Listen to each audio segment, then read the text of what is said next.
In this video, we're going to discover Nintendo's most important franchises. And I mean the most important in every respect. We're going to be considering game sales, yes, but also merchandising, corporate statements, and even earnings potential going forward. Taking all this together, we're going to do a ranking from 10 down to 1. Now, for the purposes of this video, I'm going to draw a few distinctions up front. For one thing, I'm dealing with very clearly discrete franchises. Super Smash Bros. Is a single game whose outsized success could earn it its own category, a category that gloriously tramples all over genre boundaries.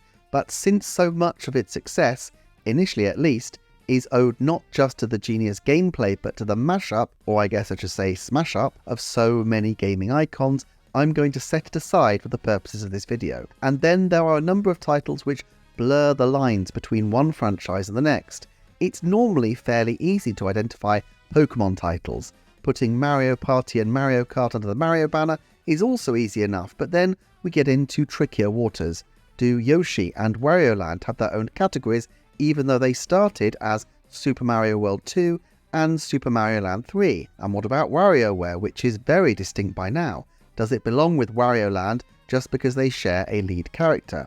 And of course, there's Donkey Kong, who has been treated as a separate concern from Mario despite their deep and interconnected history. Certainly their core games are very well delineated at this point, despite the odd crossover, such as the recent Mario vs Donkey Kong. However, given DK appears in almost every extended Mario spin-off and in promotional artwork and in Mario's film, I feel like any line drawn down the middle would be kind of arbitrary. So while I may do a separate video in future looking at the different strands within the Mario universe, for the purposes of this specific exercise I thought let's keep things as simple and clear-cut as possible and pull everything in under the Mario banner, even including Wario and Donkey Kong, who are halfway out the door to their own franchise. That's just how big and all-encompassing the Mario franchise is, and after decades of feuding, it does mean the red-capped romantic and the barrel-blasting banana hoarder are, for the purposes of this video, treated as on the same team. One last type of game I'm setting aside from this franchises list, and perhaps the most controversial exclusion, the Mii's and Wii Sports games. If you look at VG Chart's list of bestsellers, the so-called Wii series is third with 215 million copies sold. With figures like that, it should be obvious that this is a major franchise for Nintendo. But here's the problem. First of all, the very title of the group refers to historic sales under the Wii, and so while a case could be made for it being a cohesive franchise even as late as 2014, the situation is a lot more ambiguous in 2024 and beyond. Furthermore, there are lots of titles, some of Nintendo's biggest selling games ever, that use Mii, but that's not a particular concern. Wii Fit and Wii Sports are just two, but then you could argue they have a lot more in common with Switch Sport and Ring Fit Adventure, which don't use Mii, than they do with Tomodachi Life and Miitomo, which do. Also, while the Miis themselves burned bright in the halcyon days of Wii, they haven't exactly kept up the pace since. Indeed, with the whole concept being abandoned for Switch Sports and Ring Fit, it seems likely that the core mechanics are outstripping the packaging. Now, that's not to say that the core sports mechanics aren't in themselves incredibly valuable. Arguably, they're likely to pull in more than a decade or two of Metroid or Pikmin sales, and sports have been a core part of Nintendo's lineup since the Famicom days. But the mechanics can be given any branding they like, and it doesn't necessarily make them a coherent franchise. It's also not to say that the Mii's can't be hugely successful.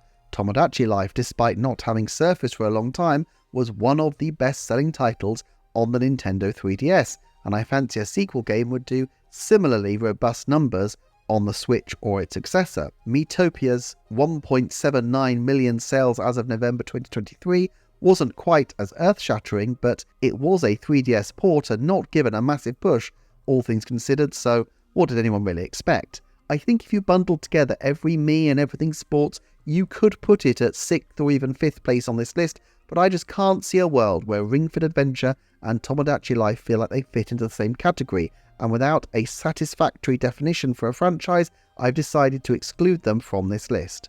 Certainly going forward, it seems that we're in a Mii recession in terms of games, and I can't see them exactly blasting forth into other media, although now that I think about it, if they ever did figure out a way to make a Mii movie, that would be pretty hilarious. Like, imagine if when you signed up to Nintendo's streaming service, you could watch a version of a film where your Mii and the Miis of people in your friend list were incorporated into specific scenes. A gimmick, sure, but Nintendo loves a gimmick, and this one would certainly get attention, although my guess is the time and computational power to render thousands of versions of the same film cheaply is probably out of reach even of current technology, although I can't see it being too far off. Okay, we're about ready to kick off, and let's start with the honourable mentions category. There are 2 franchises with dedicated fan bases, including at the top of Nintendo, but which aren't currently in the top 10. These 2 franchises are Star Fox and F-Zero, and I don't think anybody needs me to spend a lot of time exploring why. F-Zero has had its first title in over a decade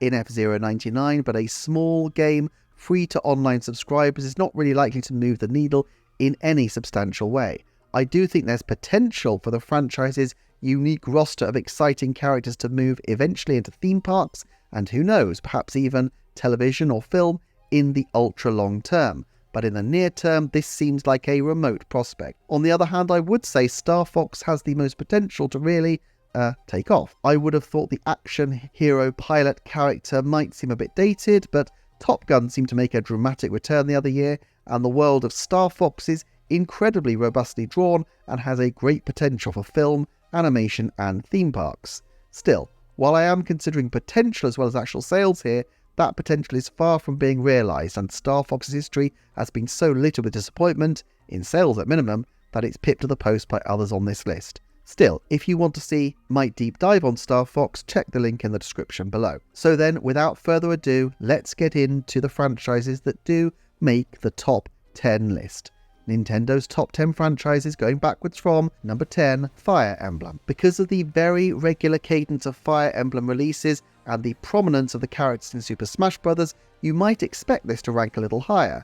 Certainly VG Sales has it higher than the next entry on this list. However, while Fire Emblem has become a good-sized success, it has limitations for Nintendo. For one thing, ownership is shared with Intelligent Systems, and while several of Nintendo's major franchises are interconnected with other companies and it doesn't create a massive problem, it does add some extra layer of complexity and certainly means that its headline sales figures don't accrue exclusively to the big N. Also, it lacks the mascot quality that other franchises benefit from, because almost every Fire Emblem title starts with a new set of characters. Sure, Roy may be more famous than most, but this is largely off the back of Super Smash Bros.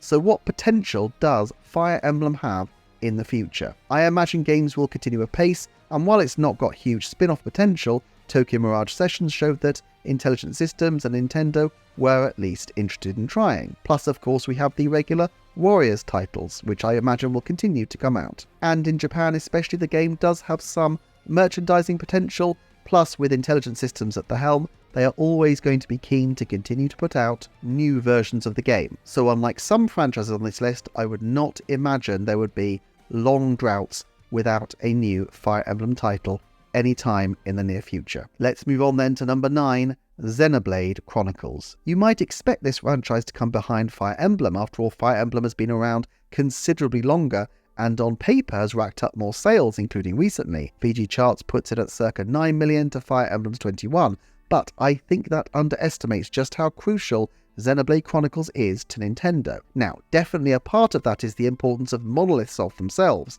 A surprising acquisition in 2007, Nintendo don't own Monolith Soft outright, but at 97% it's as close as you can get, and that company has gone from strength to strength, both as a support studio and as a beacon of excellence in its own right. But it's not just the company.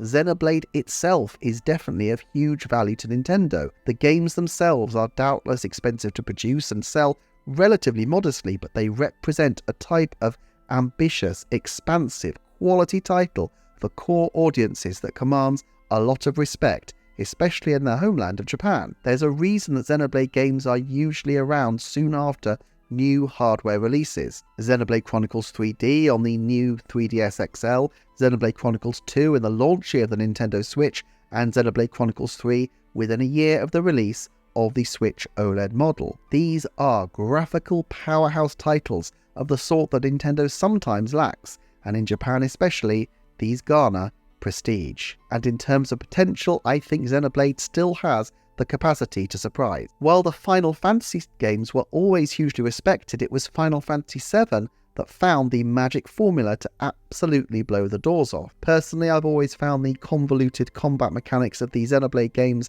a bit of a barrier to entry, and it's taken me until this year to really start getting into the franchise. But I know that these systems are incredibly rewarding and satisfying for the hardcore fan base. Still, if at some point Monolith Soft were to tinker with this formula, I could see even greater potential. I would never want to see the core series superseded, but just as Pokemon Legends gave a different take on the core Pokemon mechanics, it feels to me that a more accessible, perhaps more action-driven Xenoblade title, the Xenoblade Legends if you will, has the potential to be a massive breakout title. Another area of huge potential for Xenoblade is in films. These massive tentpole RPG epics have never been wholly convincing fodder for movies. The Final Fantasy films neither satisfied the core base nor commanded a wide audience, and so I don't see Nintendo Studios knocking down the door to develop a very Japanese-styled Xenoblade anytime soon. Still, while I expect the Xenoblade games to continue at their current 2 or 3 yearly cadence, including adaptations and re-releases,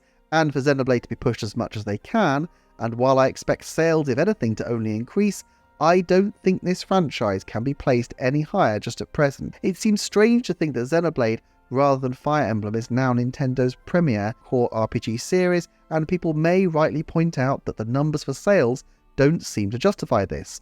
Fire Emblem Three Houses is one of 6 titles to release for Switch, 2 core titles, 2 Warriors games, and the Famicom re-release and Tokyo Mirage Sessions, and it has been a Heartland Smash Bros. Franchise since time immemorial. Xenoblade Chronicles 3, on the other hand, probably has hit 2 million sales by now, barely more than Fire Emblem Engage, which was considered by many to be a disappointing entry. But given that Nintendo have a far greater share in Monolith Soft, given its potential to drive new hardware sales, and given the fact that nurturing Xenoblade also nurtures a development studio that has proved absolutely fundamental to Nintendo's game development output in recent years, I think Xenoblade has narrowly earned itself the number 9 spot. So let's move forward to number 8, Pikmin. On paper, with only one new mainline title in a decade, Pikmin is not as big a hitter even as Fire Emblem, but that is to underestimate the tiny creatures considerably. First of all, and seemingly under the personal direction of Shigeru Miyamoto, Pikmin has always been on the cutting edge of Nintendo's franchise development plan. It had its own series of animated shorts, became a mobile game, and has even been a sandwich. Cameoed in the Mario movie and theme parks, and of course has received its own slightly ill-received spin-off Hey Pikmin. Whether this is just an indulgence of Shigeru Miyamoto or a sign of their enduring popularity and explosive potential, clearly Nintendo do find value in the Pikmin. In particular, they had a huge launch in Japan with Pikmin 4 selling around 2 million just in the home region. Nintendo is a Japanese company and always has the Japanese market at heart, even if it is international in outlook. Plus, they own Pikmin outright. What then is the future potential of Pikmin? At the very least, with the increased involvement of development partners aiding, I would expect games to follow at a more regular pace. They could scarcely be less regular than the waits for Pikmin 3 and Pikmin 4 after all. And long term, I could see the Pikmin moving into film and television, into more toys, and into theme parks. Of course, Nintendo already flirted with some Pikmin animated shorts a few years ago. There are 2 particular ways that Pikmin is of outsized benefit to Nintendo. First of all, their newest outside director, Chris Meledandri, doesn't just have experience of making the Super Mario Bros. Movie, but is also the man behind the Minion. If there is anybody on the planet who has experience in making large groups of hapless tiny creatures work, it's surely him. And secondly, it pulled in the Game Award for Strategy Game, showing that it can receive industry acclaim outside the Nintendo bubble. I don't think Nintendo is too worried about dining out on industry acclaim, but it doesn't hurt either. In certain respects, I almost think Pikmin could leapfrog our next entry on this list. Number 7, Metroid. Yep. This was a close one. Metroid has more games than Pikmin and so naturally has racked up greater sales, albeit over nearly twice the length of time. And Metroid Dread did cross 3 million, with Metroid Prime 4 hopefully likely to do numbers at least as promising. Still, while Metroid is an old franchise, it has some disadvantages for Nintendo. For one, While it's a huge hit abroad, reception within Japan has been lukewarm at best. Second, it's not cheap to produce. Metroid Prime 4 has been in the oven for an eye-watering 7 years at least, and while the reboot of the project doubtless contributed to that, and while I'm sure this happens behind the scenes more often than you might think for other Nintendo properties which haven't been pre-announced and aren't in the public eye, nevertheless it's likely to pull Metroid towards, if not into, the red on the balance sheet, at least over recent years, and at least until the new game starts racking up sales. Also, unlike Pikmin, Metroid is not quite as flexible in terms of merchandising. No Samus sandwiches or Ridley lunchboxes immediately in the offing. However, there are other indices of value. First of all, Metroid occupies a quite different position in the gaming landscape than most other titles on this list, and it has a particular appeal to core gamers who might not otherwise look too much at Nintendo. And while Pikmin 4 did scoop an award, the Metroid games really are award bait, with Metroid Dread picking up Best Action Adventure Game, and Metroid Prime 4 surely likely to be in the running for Game of the Year if the steak can match the sizzle. This isn't just a theoretical benefit. They use Metroid Dread to launch the Switch OLED partly because it brilliantly exemplified the perfect blacks of the console, but also, my hunch is, because the very people who will be most likely to be early adopters of an upgraded console are the very people most likely to be following Samus's adventures very closely. Nintendo has lots of franchises which will be popular on a console, but relatively few that can kickstart consoles. And while Metroid won't kickstart anything for long, it didn't even last a holiday season before far bigger games like Mario Party Superstars and Pokemon Brilliant Diamond and Shining Pearl entered the picture in 2021, it nevertheless has an important place in Nintendo's ecosystem as a kind of prestige franchise. And who knows, if they ever manage to get into the film space with Metroid, maybe those Ridley lunchboxes and Samus sandwiches could be a thing after all. Let's move on though, up our list to number 6, Kirby. Although not wholly owned by Nintendo, its development is so tied to Nintendo that he is practically as much a Nintendo mascot as Mario himself. After all, Kirby's debut title was coded significantly by Satoru Iwata and Masahiro Sakurai. Kirby is another relatively low-selling title, although that has not always been the case. The marvellous Kirby in the Forgotten Land soared through the 6 million mark and definitely demonstrates that the franchise has great potential. Moreover, HAL tries to make sure that Kirby games come out with a regular rhythm. It's not quite the pace of Mario or Pokemon, I'll grant you, but Kirby has as many entries on Switch as Zelda, despite not launching on the system at all in its first year. Also, Kirby is a merchandising goldmine, with plush toys and pencil cases and all sorts of merchandise that occupies a different, more kawaii niche than the merchandise of, say, Mario or even Pokemon. Were Kirby wholly owned by Nintendo, it's likely that he would be even higher up this list, and there is a case to be made that he should be. Additionally, the pedigree of its creators has some fringe benefits. If anybody has a claim to be the lead character of Super Smash Bros., or at least Super Smash Bros. Ultimate, Kirby has to be on the shortlist. That in itself doesn't make a huge difference to the overall value of the property, but it makes him a prominent and iconic member in the Nintendo space. Nintendo also is co-owner of production company Warp Star Inc., which was responsible for the Kirby anime series, as well as a lot of Kirby merchandise, and it seems likely that one day Kirby could hit the screens again, as the character is surely ideal for animation and perhaps even a feature film. In particular, Kirby can appeal to very young children, with games often at an entry level, more so even than many Mario games. Pikmin might have the appeal to younger children too, but the games are far too difficult, and Mario has to be a kind of everyman character. Kirby therefore has a very significant role to play amongst Nintendo's core franchises, and so even though he's co-owned, even though not all his titles scrape superstar sales, I think he is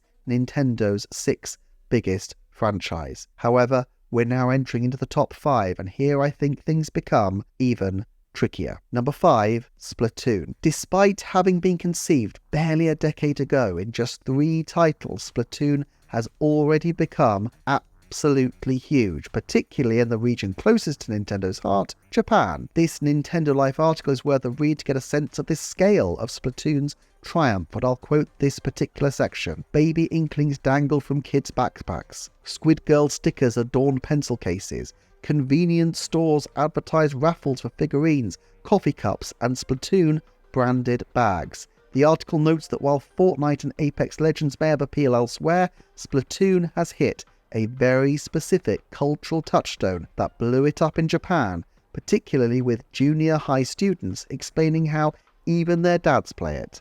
The potential for Splatoon beyond the games itself is just huge. They even held a Japanese Splatoon concert where KK Slider was merely the support act, and of course Splatoon was a major showcase in the Nintendo Switch product reveal video for the potential for esports competitions. While Nintendo is not a major player in the esports space, and indeed its online offerings have always attracted a mixed reception, Splatoon has opened up an area of its business previously unseen. I think it's also significant that this game was particularly developed by Nintendo's younger development staff. Many of Nintendo's biggest franchises were made by teams that were young once, but they were made 30 or even 40 years ago. However, Splatoon was a chance for a younger development team to create a prototype that really took off. From the grungier aesthetic to the more roguelike elements of Splatoon 3's side-order campaign, Splatoon is aggressively modern and just fills a different niche than any of Nintendo's other franchises. And it's not like the game is a slouch in terms of raw sales, with Splatoon 2 being a mainstay of Nintendo's top 10 lists for a long time. I would anticipate Splatoon games to continue to release at a regular pace every 4 to 5 years, and it would not surprise me in the least to see Nintendo continue to capitalize on the franchise with spin-offs and other side endeavors, although one of the unique features about Splatoon is how diverse its core gameplay is. Personally, I don't tend to explore much beyond Turf War, and maybe occasionally some of the adjacent modes like Tower Control, but I know for some people Salmon Run is where it's at, and I can't deny that the first player modes are very compelling, although personally I found them a bit too challenging to quite splat the spot. It's possible at some point in the future to see these modes separating out to become games in their own right, although my hunch is that unless the development time required for a new game becomes too onerous to keep them within a single title, Nintendo will try to keep these games quite broad in nature so they draw more people in. The surprisingly deep lore of the franchise also offers the potential for film and television spin-offs. I can't quite think of anything else like it out there at the moment, and although it might not be top of Nintendo's list to develop this at the moment, it would certainly be interesting to see more from Splatoon's lore. It's incredible to think that in a few short years Nintendo has taken Splatoon to near the very top of its franchise pantheon, and even more amazing to think that the very same team within Nintendo is responsible for developing not just number 5, but also number 4. Yes, we reached number 4, Animal Crossing. Set aside for a moment the colossal impact of Animal Crossing New Horizons, we all know the unique combination of circumstances that led to that game catapulting itself to sales success. With its steady sales being the very definition of evergreen, it's decently likely that the game will hit 50 million. But even Animal Crossing New Leaf was a massive hit for 3DS, and the steady drumbeat of Animal Crossing tie-ins, Pocket Camp, Happy Home Designer, even Amiibo Festival show that Nintendo realised the benefits, or at least the potential benefits, of the franchise. Although most of its position on this list is carried by the outsized success of the games, despite their lack of frequency, it feels like Nintendo has, if anything, been quite backwards in exploring the property elsewhere. Yes, there are Amiibo, and in particular Amiibo cards, but these weren't overly pushed for New Horizons. Possibly the manufacturing issues caused by launching during a pandemic meant they decided to not go down this route too heavily, or maybe they just felt they wanted to explore other avenues beside Amiibo. And while there are certainly toys and games, Animal Crossing Lego sets and Animal Crossing Monopoly being just two that spring to mind, it feels like Tom Nook has been unusually reticent about coming forward. My hunch is that Nintendo will get its duck villagers in a row much more for the next Animal Crossing title, even if it's not until 2028 or 2029. And while there has been a Japanese anime movie, it seems impossible to believe that sooner or later Nintendo Studios won't also alight on Animal Crossing for its film potential. I grant you, in certain respects, it doesn't seem overly suited to development given its lack of a strong story, but in the era of cozy, I think a cozy film with characters like Isabelle, KK Slider and Tom Nook has a lot of potential. Indeed, I could imagine it as a fish-out-of-water comedy series in the style of Northern Exposure, the 90s sitcom where a city doctor has to fit into a rural Alaskan town. So large is Animal Crossing in terms of sales footprint that you might wonder why it's not higher on this list. But I think it does have to stay in fourth, because at number 3 we have The Legend of Zelda. Just on raw numbers, the combined sales of Breath of the Wild